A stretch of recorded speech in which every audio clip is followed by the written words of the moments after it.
तर त्यासाठी आपण इथे जमलेलो आहोत. म्हणजे आम्ही ते उपोषण उठावं किंवा तुम्हाला प्रवृत्त करावं उठण्यासाठी, यासाठी आम्ही आलेलो होतो. तर माझ्यासोबत आमचे सहकारी दुय्यम निबंधक बारस्के सर आणि पाटील साहेब, पी एन पाटील साहेब हे जिल्हा परिषदचे उपअभियंता आहेत, ते आलेले आहेत, शाखा अभियंता. तर त्यांच्या सहवासात आम्ही आलेलो आहोत, तर जेणेकरून तुमचं उपोषण उठावं यासाठी. तर रस्ता बघितला तर हां, तर आम्ही इथून गेल्यानंतर रस्ता बघितला, तर रस्त्यात खरोखर गाडी बैल जाण्यासारखा रस्ता आहे, परंतु त्या ठिकाणी खूप खड्डे आहेत. गाडी बैल पण मुश्किलने जाणार आहे. आणि मला तर असा अनुभव झाला की मी शेतात जायचो पूर्वी लहान असताना, किंवा आता पण जातो तेव्हा, तर आमच्या शेतात जात असताना असाच फपुटा होता. तर तो फपुटाचा अनुभव मला इथे आलेला आहे.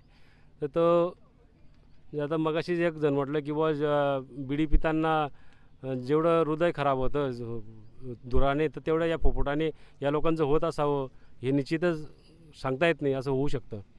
तर तुम्ही इथे आले, तुम्हाला काय वाटतं शेतकऱ्यांच्या मागण्या रास्त आहे का, बरोबर आहे का चुकीचं आहे बा याच्या मागण्या आहेत? नाही नाही, मागण्या रास्त आहेत, खरोखर रास्त आहेत त्यांच्या मागण्या, परंतु प्रशासनाने आणि या बाबतीत खरोखर वेळोवेळी पाठपुरावा केलेला आहे, परंतु दिरंगाई होत आहे. तर त्यानुसार आता ते आम्ही परत त्या बाबतीत पाठपुरावा करून जेणेकरून जेवढ्या लवकरात लवकर काम होईल या दृष्टीने प्रयत्न चालू आहेत.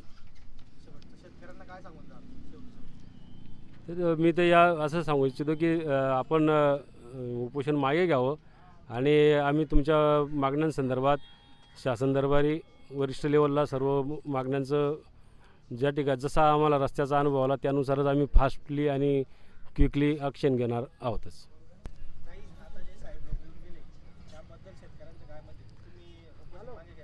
नाही नाही, उपोषण आम्ही बिलकुल मागे घेणार नाही आहे. कारण की त्यांनी जे काही सांगितलं आम्हाला इथे येऊन, तर आमच्या त्यातली एकही मागणी पूर्ण झालेली नाही. म्हणजे ऑफिशियली आमच्याकडे काहीच नाही आहे ती मागणी पूर्ण झाली, अशी दोन्ही मागण्या पूर्ण झालेल्या नाही आहेत. सर जे म्हणतायत त्या फक्त पाठपुरावा करू, घोषणेसारखं झालं, राजकीय घोषणेसारखं. त्याच्यावर आम्ही विश्वास ठेवू शकत नाही, कारण की मागचे 12 वर्ष शेतकरी हेच करतायत. तर त्याच्यामुळे आमची त्यांना विनंती राहील की तुम्ही तुमच्या वरिष्ठांकडे ही, आणि आता तुम्ही स्वतः रस्ता पाहिला आहे तर तुम्ही स्वतः वरिष्ठांकडे हे सांगा की नेमकं रस्त्याची अवस्था काय आहे आणि याच्यावर काय केलं पाहिजे, आणि जितक्या लवकर शक्य होईल तितक्या लवकर हा प्रश्न मिटवावा अशी आम्हाला अपेक्षा आहे. दुसरं असं की आज आमचा पहिला दिवस आहे, सोमवारपर्यंत आमचा 3रा दिवस होईल. आम्ही 3 दिवस फक्त पाणी पिणार आहोत, 4थ्या दिवसापासून आम्ही पाणीही सोडणार आहोत. तर शासनाने आणि प्रशासनाने हे लक्षात घेतलं पाहिजे की आमचं आंदोलन दिवसेंदिवस अधिक तीव्र होत जाणार आहे.